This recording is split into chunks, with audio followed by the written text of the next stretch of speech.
নমস্কার বন্ধুরা, আজ আমি আপনাদের বাটা মশলা দিয়ে ঠাকুরবাড়ি স্টাইলে দই রুই মাছের একটা রেসিপি করে দেখাবো। তার জন্য এখানে আমি 7 পিস রুই মাছ ভালো করে ধুয়ে বেছে পরিষ্কার করে নিয়েছি। এখন আমি এই রেসিপিটি কেমন করে করছি বন্ধুরা, প্লিজ দেখার শুরুতে লাইক দিয়ে দেখতে থাকুন। মাছগুলোর ভিতরে প্রথমে দিয়ে দেবো একটু লবণ, একটু সর্ষের তেল।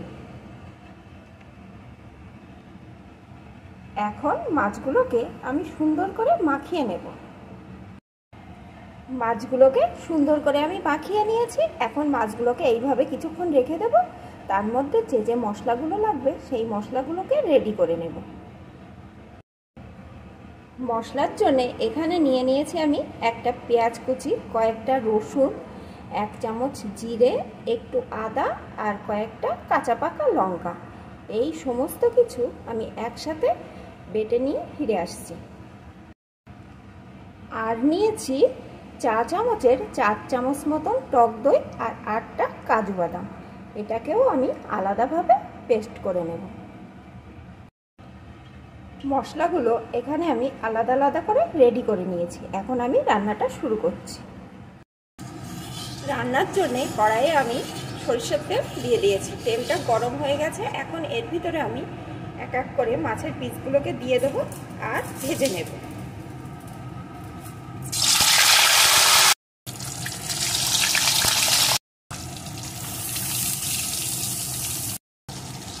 মাছগুলোকে আমি এপিট ওপিট করে একটু লাল লাল করে ভেজে নেব। মাছের পিসগুলো আমি একটু এপিট ওপিট করে ভেজে নিয়েছি। এখন এগুলোকে তুলে নেব, নিয়ে বাকি পিসগুলোকেও একইভাবে ভেজে নেব। সব মাছগুলো আমার ভেজে নিয়ে তুলে নেওয়া হয়ে গেছে। এখন এর ভিতরে ফোড়নে দিয়ে দেবো গোটা গরম মশলা, গোটা জিরে। ফোড়নগুলো একটু লাল লাল হওয়ার পরে এর ভিতরে দিয়ে দেবো একটা ছোট সাইজের পেঁয়াজ কুচি।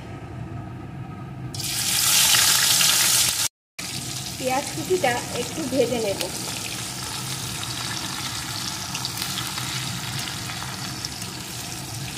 পেঁয়াজ কুচিটা একটু ভেজে নিয়েছি, খুব বেশি লাল করে ভাজবো না। এখন এর ভিতরে আমি বাটা মশলাগুলোকে এক এক করে দিয়ে দেব। প্রথমে দিয়ে দেব জিরে, আদা, রসুন, পেঁয়াজ, কাঁচা লঙ্কার পেস্টটা। এটাকে একটু ভালো করে কষিয়ে নেব। আর বন্ধুরা, মশলাটা কিন্তু মাছের পিস অনুযায়ী ব্যবহার করবেন। আমার এখানে 7 পিস মাছ, সেই অনুযায়ী মশলাগুলো নিয়ে নিয়েছি। আপনারা যেমন মাছ সেই অনুযায়ী মশলাটা বাড়িয়ে বা কমিয়ে নেবেন। মশলাটাকে সুন্দর করে আমি কষিয়ে নেব।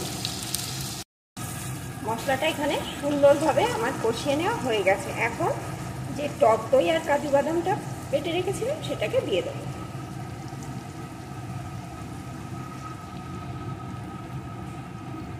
বাটিটা ধুয়ে আমি আরেকটু জলও দিয়ে দেব।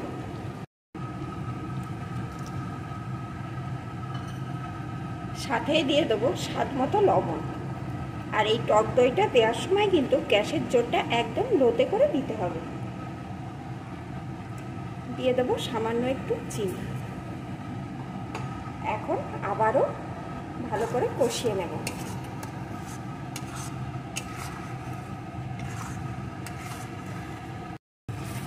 বেশ কিছুক্ষণ ধরে আমি এটা কষিয়ে নিয়েছি। দেখুন বন্ধুরা, মশলার উপরে তেল ভেসে এসছে, তার মানে কষানোটা আমার হয়ে গেছে।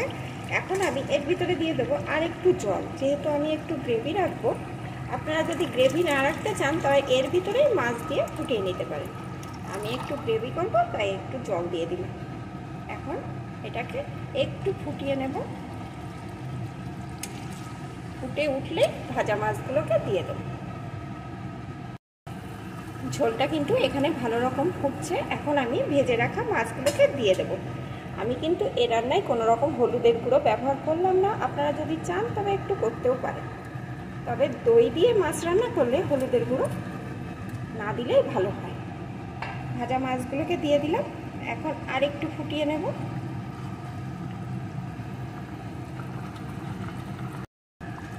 ভাজা মাছগুলো দিয়েও আমি কিন্তু ভালো করে ফুটিয়ে নিয়েছি।